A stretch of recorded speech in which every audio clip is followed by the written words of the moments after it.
क्या आप जानते हैं कि तारीख का वो सबसे अमीर तरीन शख्स आज भी जिंदा है और हर लम्हा जमीन की गहराइयों में धंसता जा रहा है।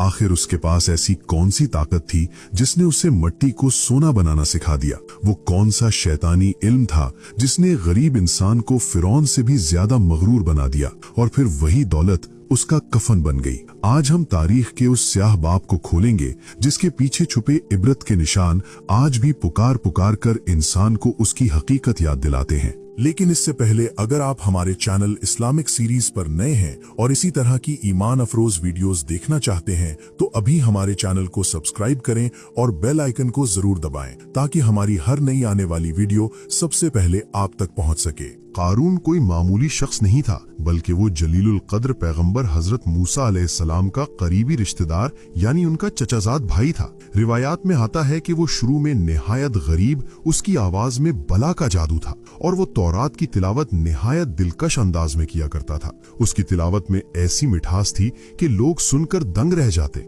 लेकिन कहते हैं कि जब इंसान के पास दौलत आती है तो वो अक्सर अपनी असलियत भूल जाता है। कारून की जिंदगी में भी एक ऐसा मोड़ आया जब उसकी तंगदस्ती और गुर्बत बेपनाह दौलत में बदल गई और नेकी और परहेजगारी की जगह गुरूर और लालच ने ले ली। उसकी दौलत की शुरुआत किसी मौजज़े से कम न थी मगर उसका अंजाम किसी भयानक ख्वाब से ज्यादा हौलनाक साबित हुआ। लोग अक्सर ये सवाल करते हैं कि आखिर कारून के पास इतनी बेपनाह दौलत आई कहां से? क्या उसने कोई खजाना ढूंढ लिया था या उसे कोई ऐसी ताकत मिल गई थी जो उसे दुनिया का अमीर तरीन इंसान बना गई? मुफस्सिरीन बयान करते हैं कि कारून को इल्म एल्केमी का वो खुफिया राज मालूम हो गया था जिसके जरिए वो तांबे और लोहे जैसी मामूली धातों को खालिस सोने में तब्दील कर देता था। जब इससे पूछा गया कि ये सब कैसे हुआ तो उसने अल्लाह का शुक्र अदा करने के बजाय निहायत ही तकब्बुराना जुमला बोले जिसे अल्लाह ताला ने कुरान करीम की सूरतुल कसस की आयत नंबर 78 में नकल किए हैं। ये सब कुछ तो मुझे इस इल्म की बिना पर मिला है